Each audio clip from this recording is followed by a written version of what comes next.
गुरुदेव, आजकल ये नया ट्रेंड आया हुआ है, एक लोटा जल सारे समस्या का हल। लोग शिव मंदिर जा रहे हैं जल चढ़ाने। क्या सच में पशुपति व्रत और जल चढ़ाने से ये संभव है कि जॉब लग जाना, लाइलाज बीमारी ठीक हो जाना, शादी हो जाना? मेरे घर वालों ने मेरी शादी के लिए एक लोटा जल वाली स्कीम चालू की है। मुझे डर लग रहा है, कृपया मार्गदर्शन कीजिए। डरने इसमें डरने की कोई बात नहीं। एक लोटा जल चढ़ाओ, मगर ऐसे जाके जल किस भाव से चढ़ा रहे हो इस पर है। ठीक है ना। सारा जल तो ईश्वर का ही है। जल माने क्या? प्रेम। प्रेम से ही भगवान को पुकारो। आशुतोष बड़े दयालु हैं, ये बात कही गई है। आप थोड़ा सा भी प्रेम ईश्वर के प्रति आप व्यक्त करोगे तो तुम्हारे प्रति 10 गुना अधिक आएगा, ये बात। गुरुदेव, मैं जीवन का सत्य जानना चाहता हूँ। बहुत से लोग बहुत सी बातें कहते हैं, कौन सी बातें सही है और कौन सी गलत, यह कैसे जाने? कृपया मार्गदर्शन कीजिए। अब तुम ऐसे घूम फिरा के कोई प्रश्न पूछते हो और चाहते हो मैं उसका उत्तर दे दूं, ये कैसे होगा? तुम ध्यान में उतरोगे तो तुम्हें पता चलेगा क्या सच है क्या नहीं सच है। ठीक है ना। अनुभव करो, ज्ञान में उतरो, फिर तुम्हारा अंतस्फुरण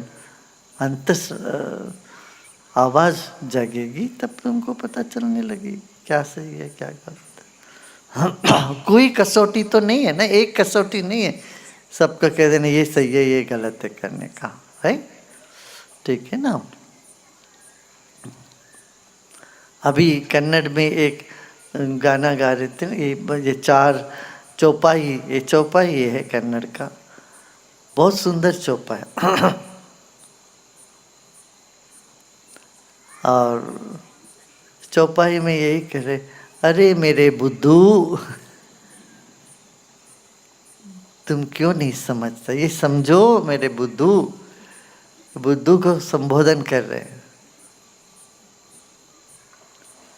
हाँ, ಹುಲ್ಲಾಗು ಬೆಟ್ಟದಡಿ ಮನೆಗೆ ಮಲ್ಲಿಗೆಯ।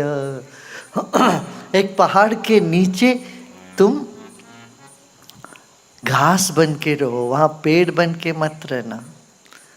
पेड़ गिर जाएंगे टूट जाएंगे, मगर घास का कुछ नहीं होता। माने विनम्र रहो, पहाड़ के सामने घास बन के रहो। और घर में चमेली बन के रहो। घर के आंगन में चमेली हो तो भाई भीतर बाहर दोनों जगह दोनों वो सुगंध फैलाएगा। घर के भीतर बाहर दोनों जगह सुगंध फैलेगी।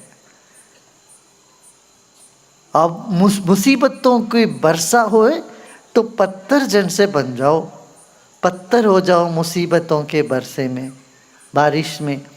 तो मुसीबतें सब पत्थर पर गिर के वैसे निकल जाता है कि नहीं, ऐसे तुम पत्थर जैसे बने रहो जब मुसीबतों की वर्षा आए।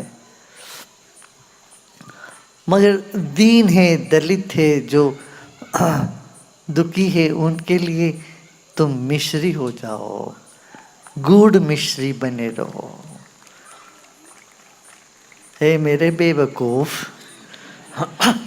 ऐसे ही बोलते हैं। बहुत सुंदर चौपाई है कन्नड़ में, भक्ति से भरी हुई है। उसमें शरण जाओ, इसमें जीवन के रहस्य पर शरण जाओ। शरण रहस्य पता नहीं क्या है, जो जानते हो तुमको खड़क बना देता, जो नहीं जानते हो तभी तुम शरण में जा पाते हो। जीवन के रहस्यमय तत्व है, उसमें उसको पहचान के शरण में जाओ और उस प्रयत्न को अपनाओ जिस प्रयत्न से तुम और खिल जाते हो।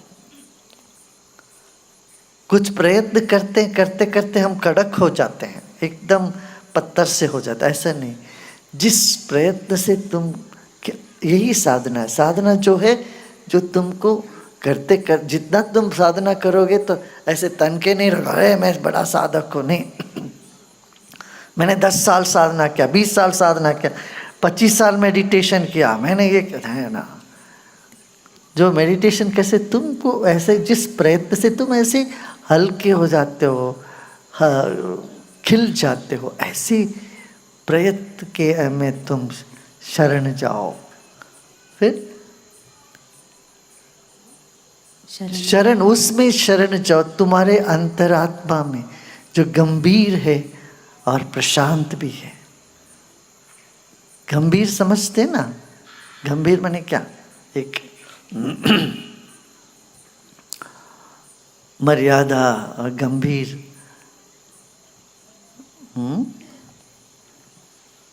क्या बोलते हैं उसको, हाँ, डिग्निटी क्या बोलते हैं हिंदी में, क्या बोलते हैं, गंभीरता ही बोलते हैं, हाँ, गंभीर, वही वही गंभीर बोलते हैं, और क्या बोलते हैं, हाँ, गरिमा, गरिमा भी बोल सकते हैं, हाँ, गंभीर, गंभीर गरिमा। तो उस गंभीर प्रशांत और मौन में, उस मौन अंतर की, अंतरात्मा की जो गरिमा में और उसकी जो प्रशांति के लिए तुम शरण जाओ। और जो विश्वात्मा है, वही आत्मा जो सारे विश्व के आत्मा है, परमात्मा है, उसमें शरण तुम जाओ। इतना जान के आत्मा सब जगह है।